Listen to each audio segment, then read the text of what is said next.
Peace and blessings, FBA family and friends. And yes, as always, I see a few enemies in the mix. I am your brother and host, Dr. Muhammad. And you're tuned in to the Dr. Muhammad Files, where we unpack the real issues in relations to the FBA community with scholarship, civility, and the unapologetic truth. Welcome to Rooted and Rising, the legacy of foundational Black Americans. In today's episode, we're exploring a powerful question: who are foundational Black Americans? So let's get started. Brothers and sisters and friends, and I see some enemies. In fact, I think we'd be fooling ourselves if we had an audience this large and didn't realize that there were some enemies present. In fact, I'm a black nationalist freedom fighter. The political philosophy of black nationalism only means that the black man should control the politics and the politicians in his own community. The time when white people can come in our community and get us to vote for them so that they can be our political leaders and tell us what to do and what not to do is long gone. By the same token, the time when that same white man, knowing that your eyes are too far open, can send another Negro into the community, get you and me to support him so he can use him to lead us astray, those days are long gone.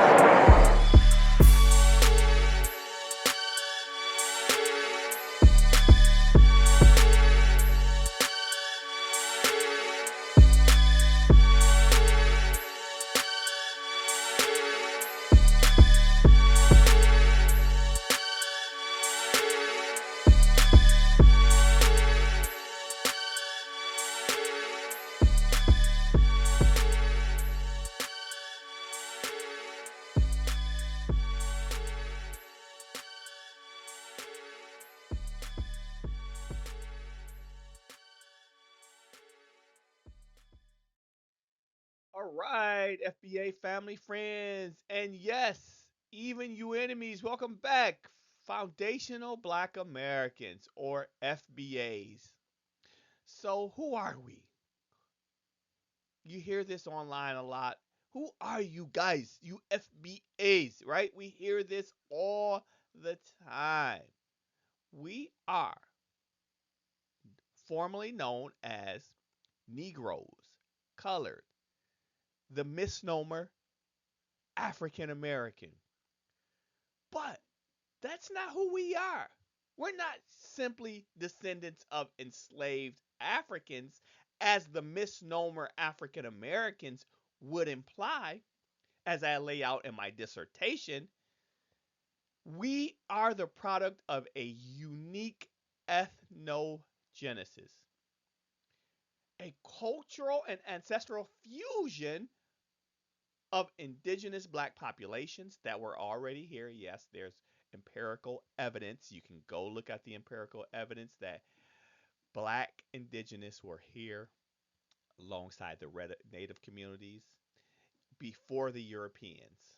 So we are a fusion, therefore, of Black indigenous populations, red natives, Europeans, and relatively few Africans that were brought here to the Americas during the transatlantic slave trade.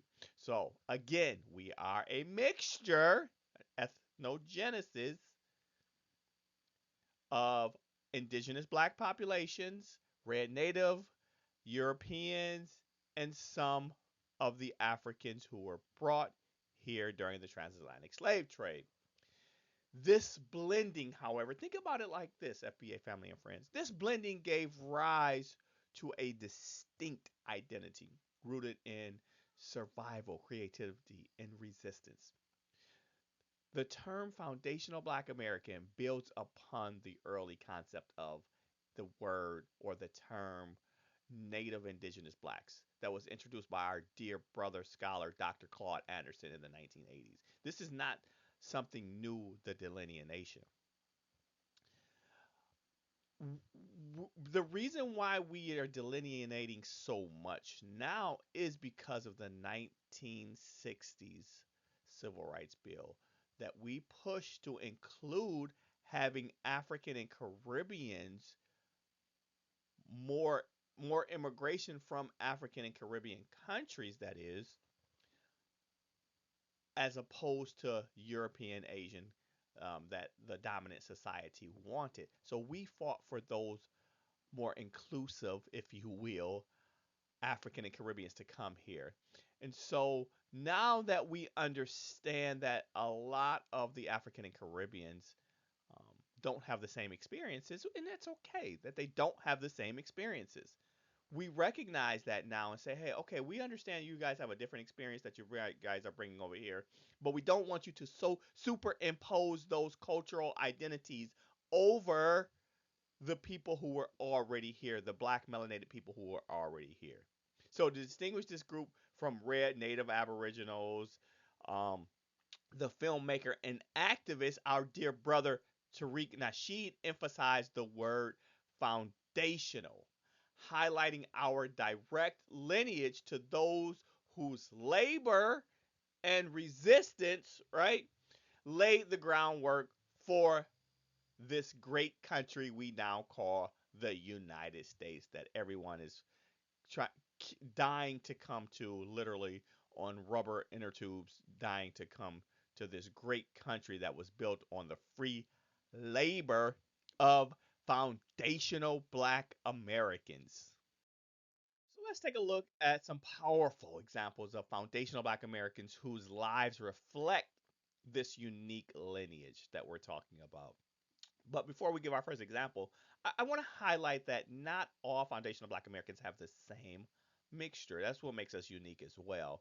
Some of us, for example, in my family have black indigenous as well as European from the slave masters, and also African ancestry. So there's a mixture. We're not just, I don't claim that my family is just native, black indigenous, I should say black indigenous, or European, or just African. We are an amalgamation, which makes us unique. So, for example, our first example, Crispus Attucks, who was a Revolutionary War hero and escaped enslaved with a unique lineage. He had in his lineage Wampanoag, European, and Black indigenous ancestry. This highlights and serves as an exemplar of individuals contributing, or I should say, an individual himself contributing to a distinct cultural syncretism within these communities. Cultural syncretism involves the adaptation and blending of diverse forms of belief and practice, subsequently manifested in material culture. So, in other words, an amalgamation, a mixture of different beliefs, different practices, different ethnicities, the fusion of ethnicities through syncretism is apparent in foundational black Americans' culture elements, encompassing aspects like food, religion, and recreational activities, as pointed out by our dear brother Tariq Nasheed, and as I also highlight in my dissertation. These historical dynamics, such as cultural, such as the culture, it highlights and accentuates the rich and complex heritage of foundational black Americans, highlighting our significant contributions to the cultural mosaic of the United States of America. Next, our dear revolutionary sister, Harriet Tubman. She was actually born with the name Araminta Ross in Maryland. Her lineage traces back to enslaved indigenous black communities on the eastern shore. And as we know, her work as a conductor of the Underground Railroad and a Union spy exemplifies the resilience embedded in FBA culture. And I talked about this in previous podcasts. How we weren't just some docile and consent and uh, docile and tame Negroes, right? We fought at every juncture. And then finally, our dear brother, Dr. Frederick Douglass, that's right, I call him doctor, born into slavery in Maryland. His father was believed to be a white slaveholder and his mother an indigenous black woman. Douglass's life as an abolitionist and statesman highlights the transformative impact of FBAs, individuals whose lineage includes both European and black indigenous ancestry. So this ethnogenesis, it challenges the oversimplified label of African American. We are not Africans. Some of us are not just black indigenous. Like my tree, I can trace on different branches, I can trace African ancestry, black indigenous ancestry. We are foundational black Americans who created this land. So this isn't just theory, it's personal for me. In my own family history, I can trace this lineage clearly. On my mother's father's side, my grandfather's side, my great great grandmother, who you can see to my left, far the upper left hand corner, was of the Choctaw Nation, born in Kosciuszko, Mississippi, Ottawa County. If you Google this region, Choctaw Nation, they'll give you a region that is still recognized as part of Choctaw territory. In fact, my family recently uncovered an inheritance of 100 acres of land in Ottawa County, in that very same county, left to my mother and her sisters. Um, we're now litigating that to make sure that there are no other heirs that are out there, so that we can start building on the land. So as you can see, she is not African. Her daughter, my great grandmother, also born in Kosciuszko, was often, she would tell us this all the time, mistaken for white due to her fair skin, and she would always, that would always really burn her when people consider her white. She would say, "I'm not white," right? This is a reflection of her indigenous heritage. So she, as you can see, she is not African. My grandfather, her son, who's pictured in the bottom, was born in the same town, Kosciuszko, Mississippi. He carried that same lineage. So I spent a lot of time with him growing up, and just by looking at their photos, it's clear they were not Africans. Their stories, their land, and their legacy are rooted right here in America. Why would I call myself an African? And these ancestors, my family, are clearly not African. That makes no sense to call myself African. Here's the empirical evidence. Here's the photos. Here's the documentation. We also have written documentation. So this personal connection reinforces the broader truth. Foundational black Americans are not African immigrants. In fact, I would argue we are the only non immigrants here. Dr. Shahid Bosen also talks about this. We are a distinct people shaped by the soil, struggle, and spirit of this land. So, one of the reasons why foundational black Americans have decided to delineate it, or felt that it was appropriate to delineate, as I point out in my dissertation, I introduce a concept, in fact, I call ethnomelaninism, and you can go back to one of my earlier podcasts where I really talk about that in depth.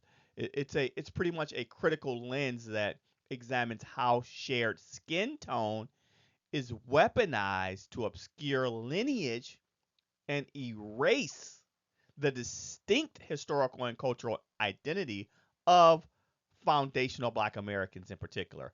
I argue that what we're witnessing is a form of ethnocide, and much of it is perpetrated by ideological forces on the political left, I feel. I believe that they are done with Black Americans. That is the left. The right never was. Let's not give them a pass. But the left says, you know what? We don't need you anymore. We're going to import immigrants. In fact, we're going to import Black immigrants that look like you, and that they can superimpose their ethnic identity over yours. So over the past 5 centuries, Black Americans have not merely participated in culture, we've reshaped it. Contrary to claims that foundational Black Americans have borrowed from African or Caribbean traditions, as Spots points out, such assertion ignores the brutal context of slavery, where cultural expression was often met with brutal force, in fact, death. So FBAs didn't borrow, we invented, we resisted, and we redefined. So labeling foundational Black Americans as African Americans, this contributes to this ethnocide or ethnomelanism. It's more than a misnomer that is African Americans.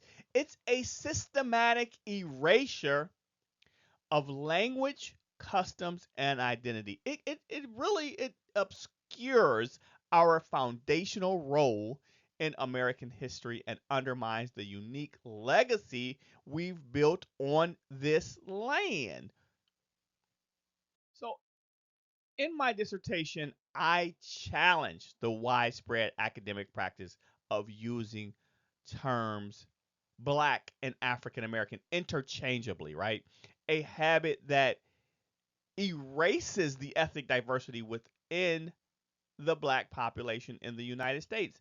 And in reality, it's unfair to African and Caribbeans as well.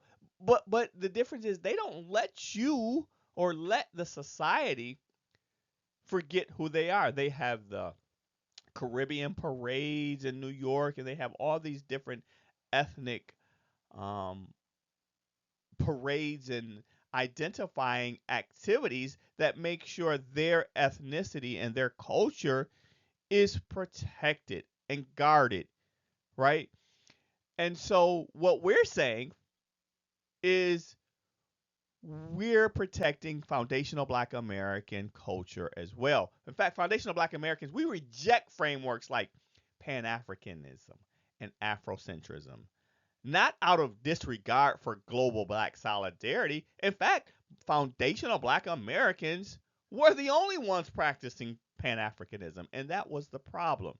But because these ideologies fail to account for our distinct lineage, history, and cultural identity, it's as if we're expected to fit into a monolithic category, one big Negro, I call it, indistinguishable Negro, regardless of our ancestral roots. We're supposed to be generic Africans. And as you can see from the pictures of my family, we are not Africans. Foundational Black Americans assert that lineage matters. Those who cannot trace their ancestry to American slavery are often referred to as non FBAs, not as a diss, but as a delineation. It's funny how some immigrants, and I'm talking about African and Caribbeans, they'll lead you to believe they're foundational Black Americans until they get a win. What do I mean by a win? When they graduate with a PhD, all of a sudden they go across the stage and say, Nigeria, stand up! Uganda, stand up! You're like, wait a minute, I didn't know. I thought they were Black Americans. They were portraying themselves as Black Americans. They never even mentioned that until they get a win.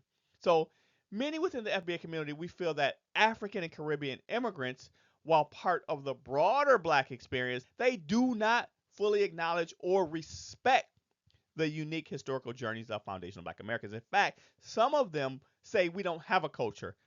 This is crazy. While practicing our culture, saying it, they'll use terms that we use, and they'll cosplay as our dress and our music, and they'll say, "Oh, you don't have a culture." See, this is the erasure part. This is they're superimposing their culture over ours, and then the next step is to take over the culture. We're saying no, we're stopping that. That's why we advocate for lineage-based distinction to preserve our identity, honor our ancestors, and ensure our foundational role in American history is not diluted or dismissed. So, as we close today's episode of Rooted and Rising, we return to the core truth. That is, foundational Black Americans are not Africans. We are a distinct people born of this land, shaped by its soil, its struggle, and experience. From the legacy of Crispus Attucks, Harriet Tubman, and Frederick Douglass to the personal stories etched into my own family's history in Kosciuszko, Mississippi, the foundational Black American experience is one of resilience, innovation, and cultural transformation. We are not a borrowed identity or generic Africans. We are not an imported people. We are the architects of a legacy that continues to shape the soul of this nation. We are, I always say this, we are the culture. Black Americans, foundational Black Americans, are the culture. So, to every listener, whether you're tracing your lineage, reclaiming your heritage, or simply asking and seeking truth, remember, you are rooted in greatness and rising in purpose. Until next time, stay rooted, stay rising. Thank you for joining us on this episode of Rooted and Rising. We hope this exploration of foundational Black American identity has deepened your understanding of our unique lineage and legacy. Until next time, stay grounded, stay critical, and stay committed. The fight for foundational Black American recognition is far from over, but through education, activism, and self determination, we will reclaim our rightful place in history. Our ancestors built this nation brick by brick, law by law, institution by institution. And now it is our duty to secure the justice, wealth, and legacy they were denied. The future of foundational Black American empowerment is in our hands, and together we will reshape it. Stay tuned as we continue to uncover the truth and chart the path forward. Please like the podcast, subscribe, share it, contribute to our nonprofit, BAFLA, Black American Freedmen, Future Leaders of America, and comment below. Signing off, your brother and host, Dr. Muhammad. And these are the Dr. Muhammad Files.